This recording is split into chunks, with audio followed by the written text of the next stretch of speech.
Iran just used the one piece of leverage that it has. Control over the Strait of Hormuz has been the Iranian regime's trump card, and it's just played that card in devastating fashion. What Iran did was unforgivable. 3 big ships were attacked, but Iran made a massive mistake. The US revenge for Iran's Hormuz hubris was instant and brutal. Let's start with Iran's strikes and come to the revenge later. On March 11th, The Guardian reported that a trio of merchant ships had been struck in and around the Strait of Hormuz. One of these carriers absorbed the bulk of the strike, as the Thai-registered Mayuri Nari was hit by what has been reported as 2 projectiles of unknown origin. That's a polite way of saying that Iran attacked the bulk carrier in a strike that left the ship in flames soon after it departed from a port in the United Arab Emirates. This strike, which occurred about 11 nautical miles north of Amman, signaled an end to a 4-day lull in Iran's attacks against commercial shipping in the Strait of Hormuz. The Mayuri Nari's crew were forced to evacuate their ship in the wake of the attack. So far, it looks like there were no casualties. The Guardian reports that 20 crew members were evacuated immediately by the Omani Navy, with 3 more staying behind to serve as a skeleton crew on the stricken ship as they awaited a later rescue. That attack seemed to spark a small spate of follow-ups as more unknown projectiles struck ships in and around the strait. The Japanese container ship One Majesty was hit with a projectile as it sailed about 45 kilometers or 28 miles northwest of Ras Al Khaimah, which is in the United Arab Emirates. This attack was far less damaging than the one against the Mayuri Nari, as the Japanese vessel sustained only minor damage above the waterline. Still, it's a clear signal of intent from Iran that it's going to follow through on its threats to attack any commercial vessel that attempts to pass through the Strait of Hormuz. Another bulk carrier, the Star Gwyneth, flying under the flag of the Marshall Islands, was also struck about 50 kilometers or 30 miles northwest of Dubai. Damage was caused to the hull in the ship's hold area while it was at anchor, but no injuries were reported. This is Iran's wartime strategy. It's the only one that the country has because the Strait of Hormuz provides Iran with the sole piece of leverage that it has in its war with the US and Israel. These 3 attacks add to at least 11 more that have occurred in the Strait of Hormuz or nearby regions since the war began, Reuters reports, and Iran has made it very clear what its goal is with these strikes. Get ready for oil to be $200 a barrel because the oil price depends on regional security, which you have destabilized, blared Ibrahim Zolfikari, who is a spokesperson for what is left of the Iranian military command. Indeed, the price of a barrel of oil had previously shot up to $120, though it stabilized to somewhere in the $90 range with hopes that the Iran war could end sometime soon. That end may not come as soon as many would like. We'll get into why later. Iran may have another motivation for attacking these civilian tankers, as Max Afterburner points out in his assessment of what just happened in the Strait. This screams Iranian IRGC payback, Afterburner declares when speaking about the Islamic Revolutionary Guard Corps, which essentially acts as a second military for Iran's regime. And the reason that revenge is being meted out is for the non-stop pounding that they've been getting from the US military. That may be the case. But really, this is all about Iran leaning more heavily into the one thing that it might be able to use to convince the US and Israel to end their massive bombing campaigns on the Iranian mainland. As Bloomberg notes, Iran's strategy in the Strait of Hormuz is intended to lead to one of 2 scenarios, both of which benefit the remnants of the Iranian regime. Of the 2, the ideal scenario, perhaps for the US as much as Iran, is that these strikes will lead to peace negotiations prompted by the US wanting to avoid pressure that comes with essentially closing a waterway that around 20% of the world's seaborne oil passes through each year. The other scenario is that the chaos continues, leading to the price rises that Iran claims will happen as commercial ships avoid the strait entirely and have to take far longer and costlier routes to their destinations. This is what we mean when we call the Strait of Hormuz Iran's only piece of leverage. Forbes goes a step further in a March 9th article that was published just a couple of days before the 3 attacks, calling Iran's strategy in the Strait of Hormuz the country's real nuclear option. The US doesn't have to worry about a nuclear weapons program that hasn't reached maturity, Forbes argues. The real concern, and the one that Iran is trying to create right now, is that Iran pulls the strategic lever on the Strait of Hormuz by making it impassable for an extended period of time. Iran might even be able to follow through. At its narrowest point, the Strait of Hormuz is about 21 miles wide. That may sound spacious, but tanker traffic does not spread across the entire waterway, Forbes says. It adds that shipping traffic through the strait doesn't have free rein to sail wherever it wants. The Strait of Hormuz is divided roughly into shipping lanes, one in and one out, that are each about 2 miles wide and separated by a 2-mile buffer zone. That takes what is already a small 21-mile choke point and narrows it down to just 6 miles that Iran's fast boats can patrol and its drones can strike. The March 11th trio of strikes proves that Iran can indeed cause major problems in the Strait of Hormuz. But the US has a little something to say about that. Iran's attacks on commercial ships couldn't go unanswered, and the revenge that the US unleashed was fast, furious, and sent a brutal message to Iran's military command that it will be hit hard every time it tries to pull its nonsense in the Strait of Hormuz. US President Donald Trump warned that this revenge was coming. On March 10th, he took to Truth Social to tell Iran's regime that it will be wise not to try to turn the Strait of Hormuz into a death trap for commercial vehicles. Trump focused on Iran's second strategy of laying mines as he declared, "If Iran has put out any mines in the Hormuz Strait and we have no reports of them doing so, we want them removed immediately. If for any reason mines were placed and they were not removed forthwith, the military consequences to Iran will be at a level never seen before." Trump even dangled a carrot on the end of the stick by telling Iran's regime that it will be a giant step in the right direction if Iran pulls back on mines and stops striking ships in the Strait of Hormuz. Iran didn't listen.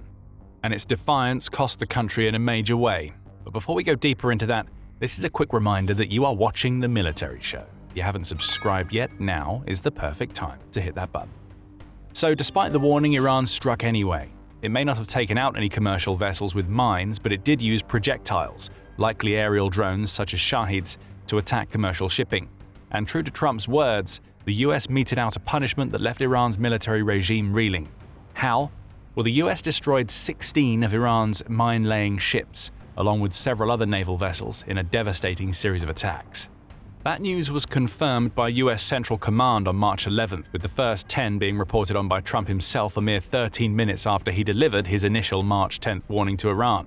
"I'm pleased to report that within the last few hours we have hit and completely destroyed 10 inactive mine-laying boats and/or ships, with more to follow," Trump said. "We told you that the revenge was instant. We're assuming that as soon as the US received word about the first of the 3 strikes we've discussed, the finger that was already on the trigger was pulled." Iran will be feeling that pain as its plan to use mines to control the Strait of Hormuz has fallen apart in a heartbeat. The inactive vessels that Trump mentioned were likely to soon become active. Now they're gone, along with 6 more since Trump made his announcement. And if Iran thought that this was the worst of it all, then it had another thing coming. The US hit much harder than taking out some mine layers. Entire classes of Iranian warships have been taken out in response to Iran's actions in the Strait of Hormuz. That's according to Afterburner, who provides a roundup of the devastation caused to Iran's navy. He shares footage from US Central Command that reveals that March 10th saw the US launch sweeping strike waves against the country on an almost hourly basis, all in different locations and directions in Iran. Among the casualties of these massive and sweeping revenge strikes were the last 4 of the Shahid Soleimani-class corvettes that Iran had in its fleet, which means an entire class of warships has been wiped off the map. The US is aiming to be unpredictable, dynamic, and decisive with these strikes, and it's working. Iran has no answers.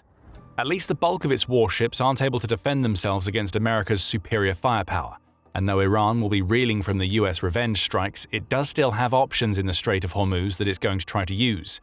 Stick with us because we'll be revealing what those options are in just a few minutes. But before we do, it's worth exploring the sheer scale of the US strikes since the war began. After the dust had settled on America's brutal retaliation for Iran's Strait of Hormuz attacks, the numbers started rolling in. The US now claims to have struck over 5,500 targets since it began Operation Epic Fury in late February, with more than 60 of those targets being Iranian warships. A little clarification is needed here.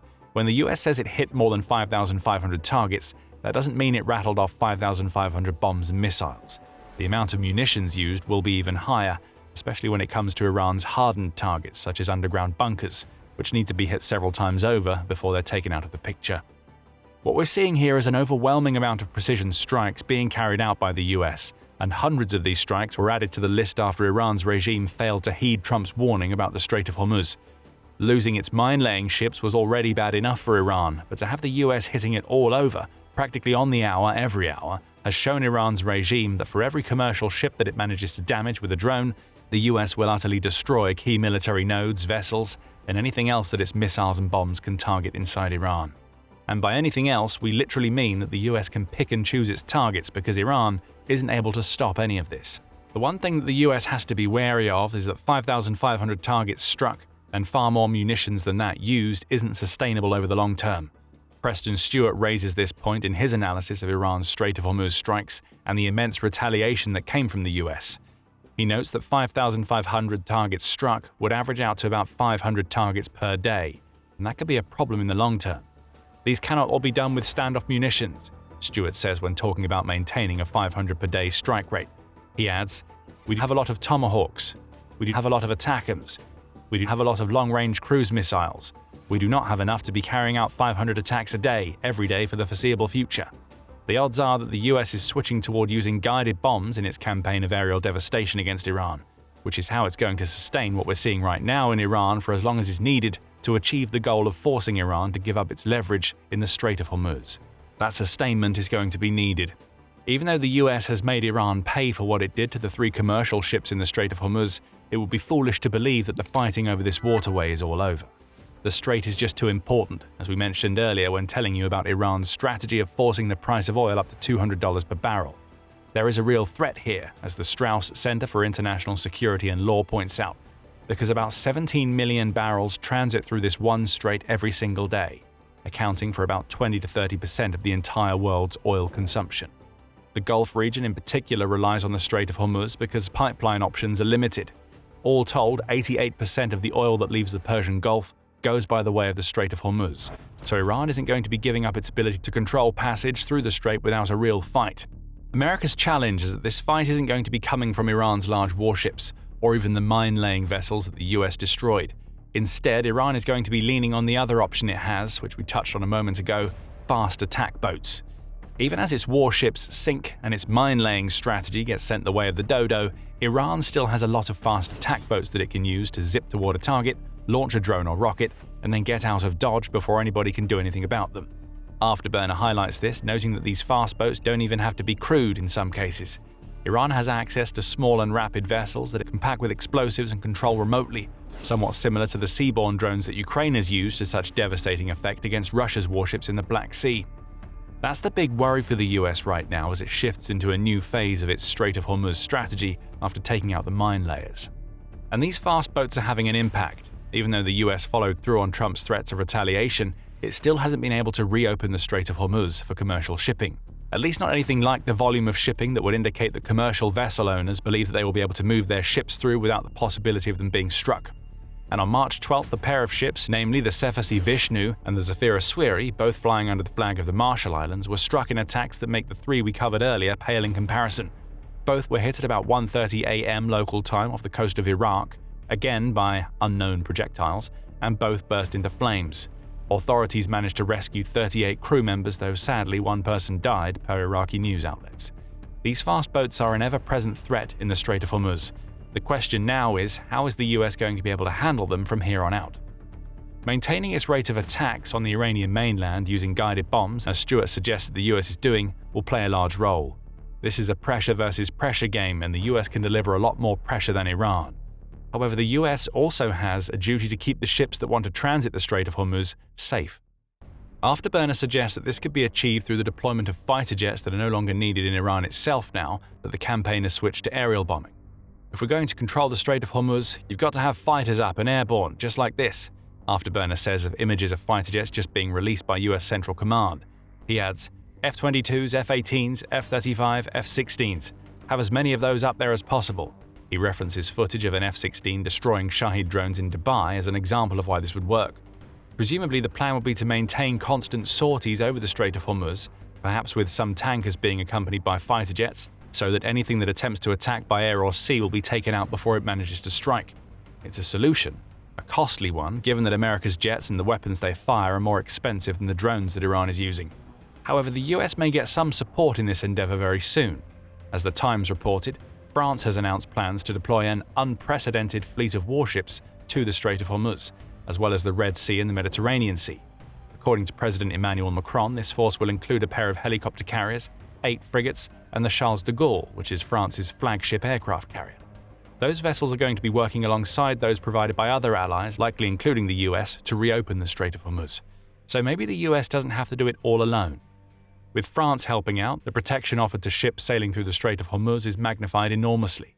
Escorts become possible. Warships can sail alongside commercial vessels, utilizing electronic warfare and their vast array of weaponry to take out Iran's fast boats and other projectiles. It may not be the perfect solution, but what this does is strip away the bulk of the last bit of leverage that Iran has against the US and the rest of the world. If Iran's plan is to make oil cost $200 per barrel, the allies arriving in the Strait of Hormuz is the counterplan.